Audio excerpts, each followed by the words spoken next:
Sebelum Anda semua mendengar isi video ini, tolong bantu like dan subscribe agar channel ini berkembang. Terima kasih. Ayo para jamaah, para santri, para murid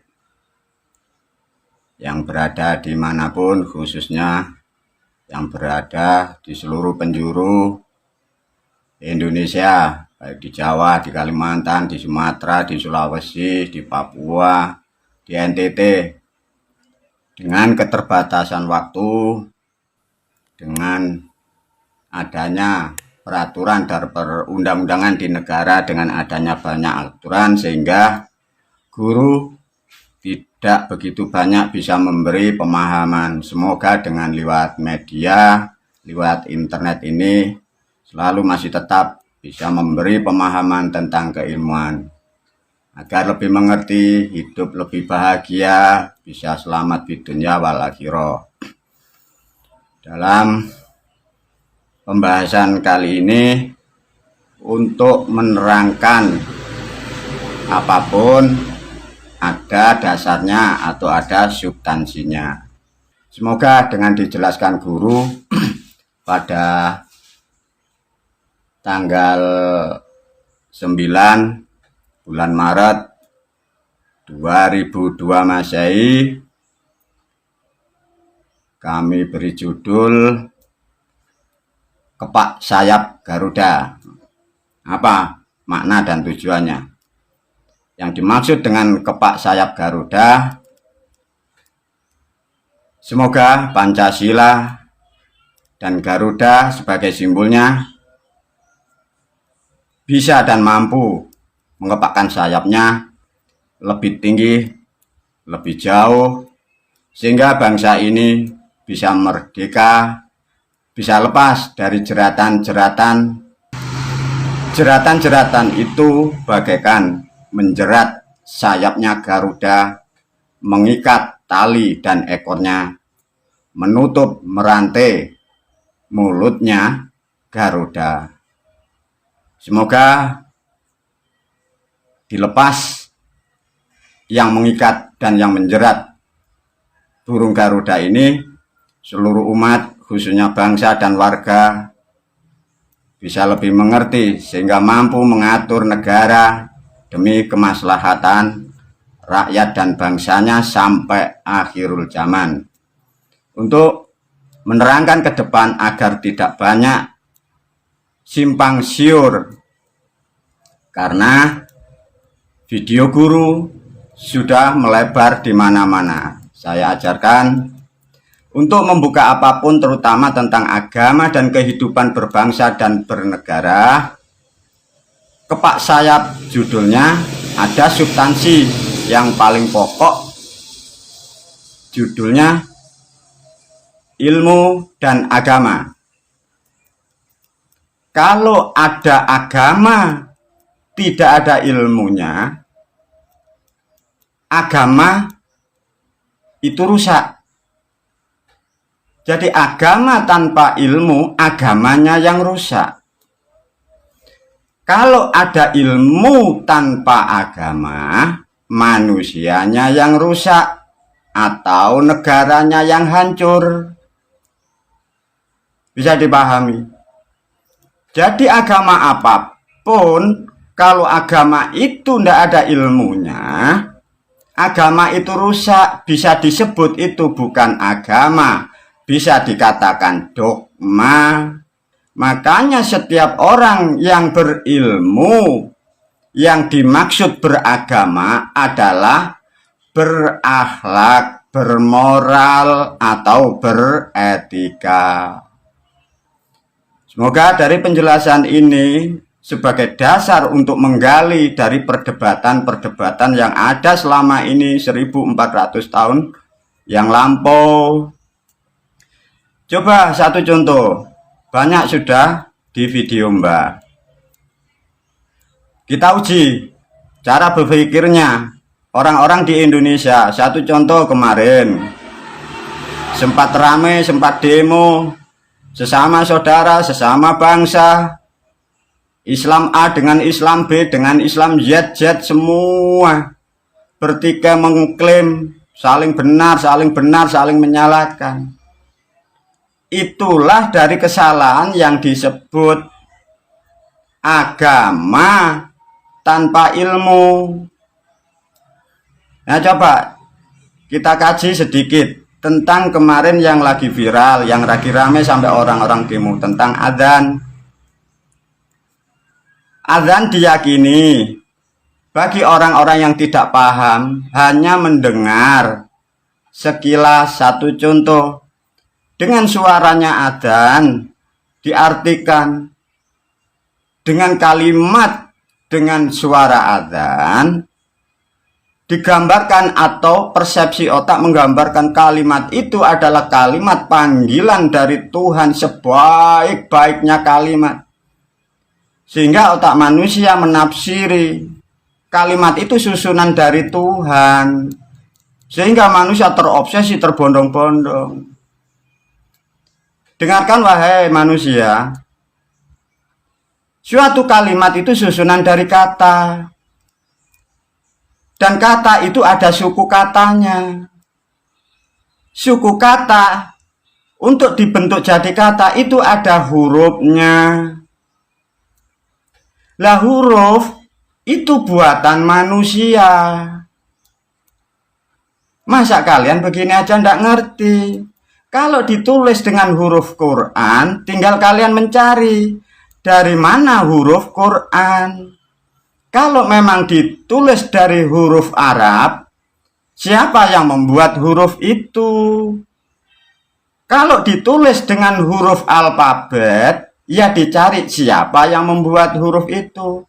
Baru disusunlah per huruf menjadi kata menerangkan yang dimaksud.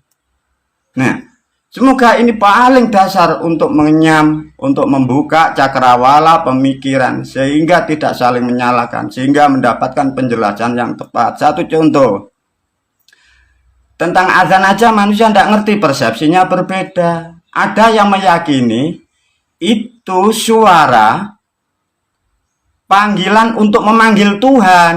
Loh, kan lebih gila lagi. Namanya suara azan itu maksudnya suara untuk memanggil manusia yang bertujuan untuk ibadah yang sesuai dengan agama Islam. Itu saja pun masih ditimbang, dianalisa dengan sejarahnya.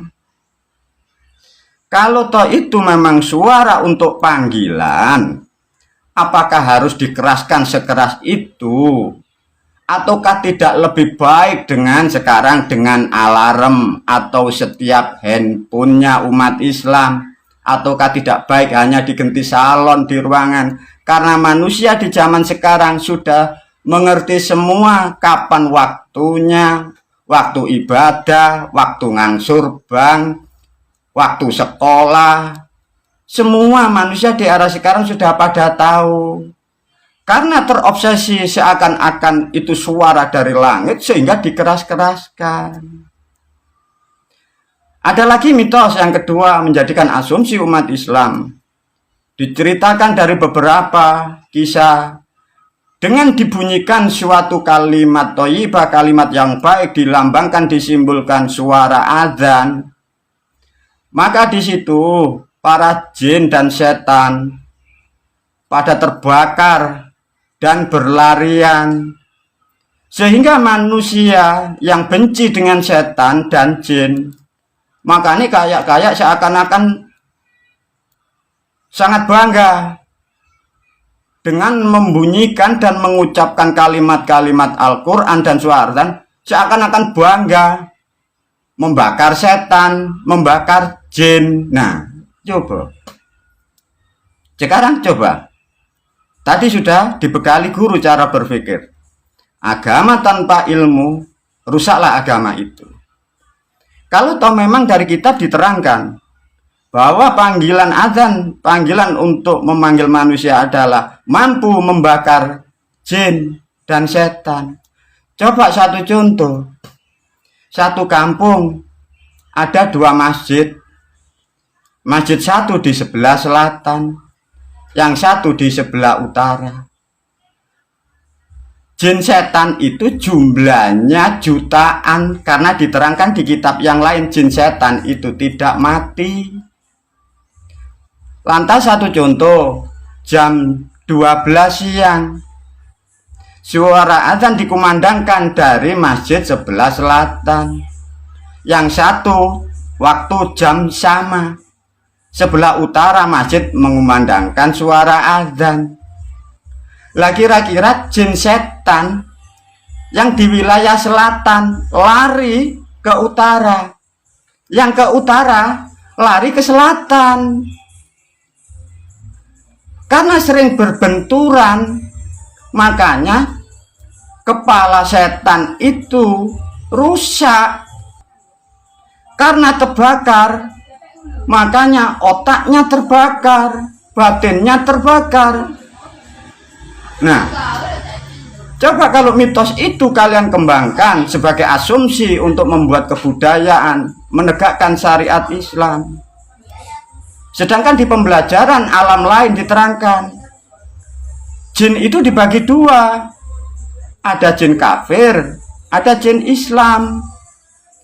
Coba waktu jam 12 siang, suara azan dikumandangkan. Jin yang kafir kemana? Dia terbakar. Berhubung jin itu kafir, tidak berani ke musola, ke masjid tidak berani. Dia larinya di sungai, larinya ke warung. Kenapa? Karena terbakar. Panas, kok buang. Masuk di sungai, masuk di warung, minum es teh, minum kopi, minum bir bintang. Lah coba, jin Islam bagaimana? Karena berkali-kali sudah dibaca, sudah bertahun-tahun kalimat itu dikumandangkan. Jin kafir sudah hafal, karena dia sering, jin Islam sudah hafal, karena dia sering ke musola, sering ke masjid. Makanya kalau ada suara kalimat-kalimat atas nama agama Islam, dia terbakar. Karena terbakar membutuhkan pendingin namanya air, dia lari ke musola, lari ke masjid, kobong, ambil apa? Nah, bagaimana kalau saya uji nilai kapasitas, pemahaman, asumsi seperti ini?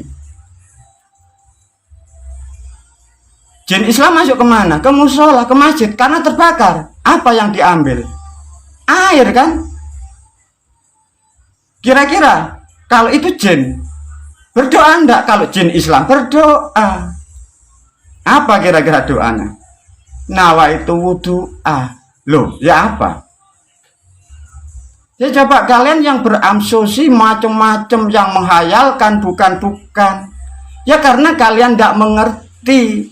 Itu kan sudah ditetapkan dalam agama kita Islam, bahwa kelak di akhirul zaman umatnya Muhammad 99% ahli neraka. Diterangkan lagi di hadis yang lain, di akhir kerusakan agama Islam, umatnya Muhammad bagaikan buih di atas lautan. Makanya jumlahnya banyak, otaknya kosong, sehingga membuat kotoran dalam kehidupan berbangsa dan bernegara. Nah, sekarang Anda sudah bisa membedakan. Ada fitnah, namanya jin Islam, jin kafir. Tidak ngerti ilmu gaib. Semua yang digaib disebut jin. Lah ini kan masalah, ini sudah ratusan tahun. Berapa orang yang ngerti gaib? Ini himbauan untuk masyarakat yang katanya ahli supranatural, bagi yang mengaku-ngaku atas nama agama, yang ngerti gaib, mengerti jin. Hanya berapa persen kalian yang ngerti alamnya jin? Saya pastikan kalau hanya di tahun 2022 Masehi, saya pastikan kalau di Indonesia paling ada 5 atau 7 orang yang ngerti alamnya jin. Itu aja orang-orang yang tertentu. Bukan seperti orang-orang yang kalian percaya itu. Baca ayat kursi, bawa minyak, bawa bunga, bilang itu jin Islam, itu jin kafir. Tidak bisa. 2002 Masehi saya ukur kemungkinan 5 dan 7 seluruh Indonesia. Nah, makanya dari pemahaman yang salah kaprah itulah jadi fitnah yang berkepanjangan. Itulah yang dimaksud agama tanpa ilmu rusaklah agama itu. Saya uji lagi kalau tidak percaya. Katanya di dalam kitab beragama kita diterangkan siapa yang bisa dan mau menghafal, membunyikan, mengamalkan kalimat syafaat dibaca Allahumma sholli ala sayyidina Muhammad wa ala ali sayyidina Muhammad. Apa janjinya? Kelak akan mendapatkan syafaat dari Muhammad sallallahu alaihi wasallam. Sekarang coba kalian diajarin. Kalau toh memang janjinya seperti itu, saya beri pertanyaan satu. Seluruhnya. Kalau toh manusia khususnya umat Islam setelah membaca itu, bagaimana cara menerima syafaatnya dari Muhammad? Karena kalian dijanjikan umat beragama Islam kalau membaca kalimat sholawat akan mendapatkan syafaat dari Kanjeng Nabi Muhammad SAW. Namanya mendapatkan itu harus tahu. Bagaimana? Coba kalian yang beragama Islam, tanyakan pada gurumu, tanyakan pada ulamamu. Karena itu sudah kalian lakukan. Bagaimana umat Islam yang sudah membaca itu? Cara mendapatkannya gimana? Cara menerimanya pakai apa?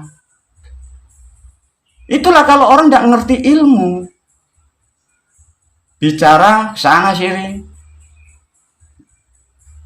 Nah, langkah yang kedua. Kalau itu aja tidak mampu menerangkan, rusak umat, negara hancur. Langkah yang kedua, kalau manusia untuk mendapatkan syafaat, cara menerimanya aja tidak tahu. Ditanyakan yang langkah kedua, bagaimana Kanjeng Nabi membagikan atau memberi syafaat kepada umatnya? Kalau tahu digambarkan dalam persepsi otak, syafaat itu di alam kubur, di alam baka setelah manusia mati. Sedangkan umat tidak tahu figurnya, tidak tahu patungnya, tidak tahu arcanya, tidak tahu gambarnya. Nah kalau di alam kubur ketemu Saddam Hussein bagaimana? Ketemu orang gila Arab yang berjubah yang sudah meninggal gimana? Coba diperhatikan pemahaman dari video ini. Semoga menjadi kajian, semoga menjadi manfaat. Dan bersyukurlah kalian yang mulai bisa berpikir. Agar pikiranmu mendapatkan kebenaran, selalu berdoa. Bagi kalian yang beragama Islam, ada kalimat yang mungkin cukup membantu agar mampu diberi kebenaran oleh Tuhan. Rabbi zidni ilma warzuqni fahma. Ya Tuhan, berilah aku ilmu yang manfaat, menjadikan ilmuku menjadi rezeki yang berkah. Gunakan pikiran. Semoga penjelasan dari video ini bermanfaat khususnya